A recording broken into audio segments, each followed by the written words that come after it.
જય કિસાન. તો ખેડૂત મિત્રો, આજે આપણે વાત કરશું કે કેમ ગામડું ભંગાણું, ખેતી ભંગાણી અને ખેડૂત કેમ નુકસાનીનો ધંધો કરે છે. કારણ કે આમ તો ઇતિહાસની વાત કરીએ તો સુવર્ણ ભારત જ્યારે કહેવાતું અને દુનિયાની મહાસત્તા કહેવાતું, ત્યારે શું હતું અને અત્યારે શું એમાં ફેર પડ્યો કે ગામડું ભંગાણું. તો ભૂતકાળની આપણે વાત કરીએ કે સુવર્ણ ભારત હતું અને અંગ્રેજોનું શાસન આવ્યું. અંગ્રેજોએ ભારતને ગુલામ બનાવી અને આખી અર્થવ્યવસ્થાને ડમડોળ કરી અને આપણી ક્રાંતિ હતી તે તોડી નાખી અને આપણે ગુલામીમાં રાખી. અને જ્યારે ભારત આઝાદ થયું ત્યારની વાત કરીએ તો 1945 કે ગાંધીજીએ પત્ર લખ્યો નહેરુજીને કે હવે આપણો દેશ આઝાદ થવાનો છે અને આપણે ગામડાને ક્રાંતિમાં, વિકાસમાં પ્રાધાન્ય આપવાનું છે. તો નહેરુજીએ એનો જવાબ આપ્યો કે ગામડાના લોકો જે છે તે અનપઢ છે, તેને વિકાસની શું જરૂર છે, વિકાસની જરૂર છે સિટીને.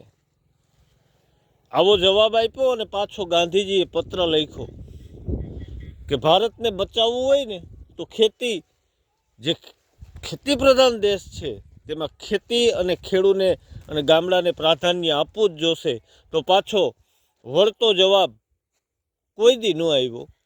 અને જે ભારતની અર્થવ્યવસ્થા થઈ તેમાં જે વિકાસના કામો થવાના હતા તે વસ્તી ગણતરીને આધારે તે કરવામાં આવ્યા કે 1 લાખની વસ્તી હોય ત્યાં જ વિકાસ થાય, ત્યાં જ રોડ બને, ત્યાં રસ્તા બને, ત્યાં પાણીની સુવિધા, તમામ જે ભારતની ક્રાંતિ થવાની હતી તે વસ્તી ગણતરીને આધારે સિટીમાં જ ફાળવવામાં આવી, ગામડાને બાકાત રાખવામાં આવ્યું. ત્યારે જો વિકાસ કરવાનો હોત તો તમે ગામડાના જે 10 ગામડાના જૂથ બનાવી અને ગામડાને ક્રાંતિ અને વિકાસ આપી શક્યા હોત. પણ ત્યારથી જ આ અન્યાય કરવામાં આવ્યો અને હજી આજના સમયમાં એ અન્યાય ચાલુ છે.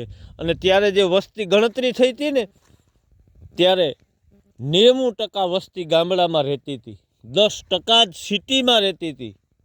અને ત્યારે અત્યારની જે વસ્તી હમણાંની ગણતરી થઈ 2011માં છેલ્લી ગણતરી થઈ ત્યારે જે જોવા મળ્યું કે 70% વસ્તી અત્યારે સિટીમાં વહી ગઈ અને 30% વસ્તી જ ગામડામાં વસે છે. તો આવતા સમયમાં નકશામાંથી નષ્ટો નાબૂદ થવાનું છે ગામડું.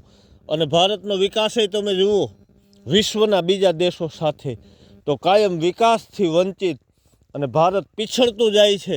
હજી સમય છે, બચાવી લ્યો. જેના હાથમાં છે ને તેને આ વિનંતી કરું છું કે તમે વિચારો. ભારતને સમૃદ્ધ કરવું હોય તો ગામડા સિવાય વિકલ્પ નથી, ખેતી સિવાય વિકલ્પ નથી. તો આવતા સમયમાં આ ક્રાંતિ નહીં આવે તો ગામડું નષ્ટો નાબૂદ અને ભારત પણ નષ્ટો નાબૂદ થવાની શક્યતા.